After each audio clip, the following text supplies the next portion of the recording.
the Labour government has sparked outrage among British farmers by imposing an inheritance tax on farms valued at over £1 million. This policy has triggered widespread protests, with farmers demanding an immediate U-turn. Amidst the growing backlash, Westminster Hall recently held a heated discussion on the issue. Labour sent a handful of MPs, all of whom had previously backed the tax, to defend their stance. However, Conservative MP Robert Peter Moore didn't hold back. He not only tore into Labour's decision but also exposed the deeper consequences of their policy, revealing a harsh reality many hadn't considered.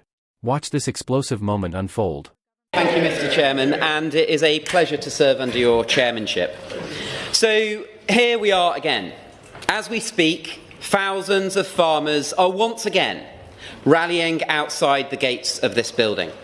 Over the past 6 months, our farmers have repeatedly been told by this Labour government that their way of life is expendable, that their hard work, their sacrifice, their future can simply be priced up and taken away. So is it any wonder why our farmers have shown up in such vast numbers again today? And make no mistake, Mr. Chairman, it is not just our farmers outside these gates. Across the country, more than 148,000 people have signed the petition because they know, just as we do on these benches, that the family farm tax is wrong. It is vindictive and it must be scrapped now. So I use this opportunity whilst talking about the petition to thank the Honourable Member for South Norfolk for leading this petition's debate. But I have to say, Dr Murison, that I believe that he did a staunch disservice to those petitioners who put their faith in him to lead this debate by not actually forming any opinion based on the strong arguments that he absolutely communicated, but didn't form an opinion. Just a mere spokesman, not using his opportunity in this debate to voice properly their concerns. And I must say, what an image for our farming community to take away from today's debate. Where on earth is the Secretary of State for DEFRA? We have the Shadow Secretary of State sat beside me. Where on earth is the Farming Minister? Absent.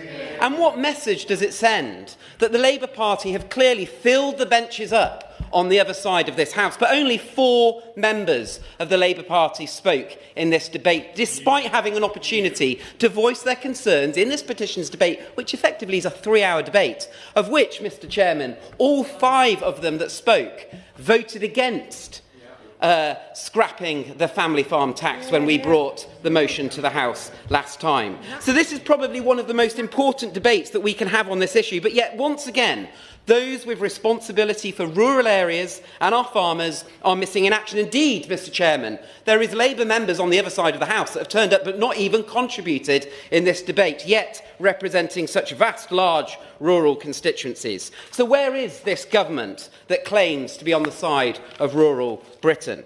Because if they had actually visited some of their farming communities, they would know just how damaging their choice is to implement the family farm tax is on our farming community. They may have had some of the devastating conversations that I, and indeed many on this side of the House, have had, including the Shadow Secretary of State, have had on this issue. And I would like to go through and share some of them. Mr. Chairman, just last week I was in Northamptonshire and I met George.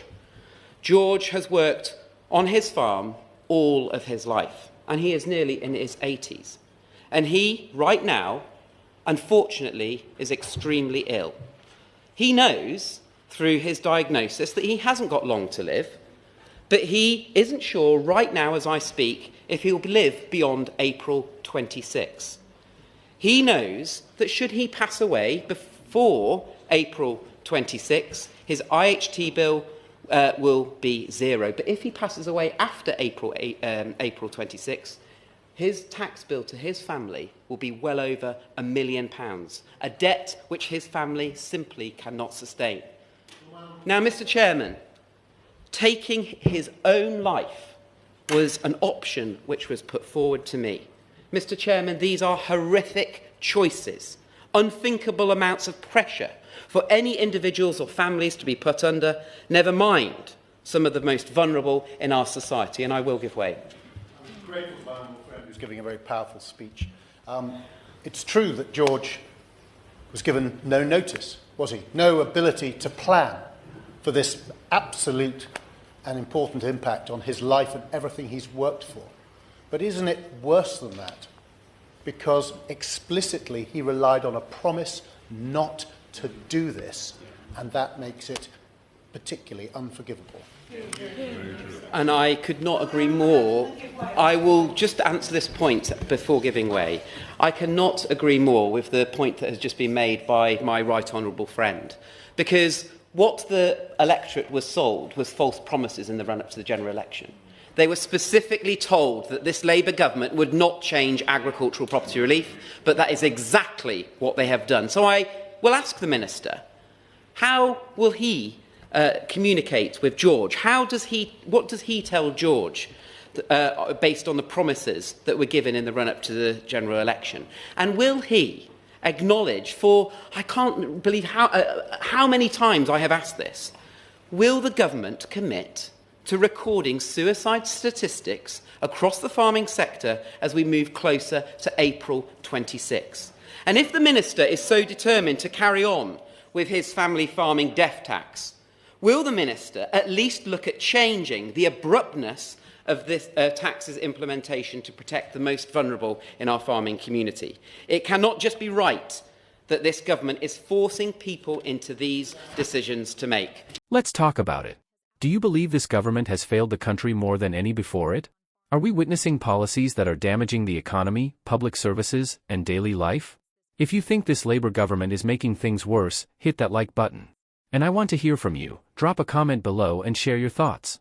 Let's get the conversation going.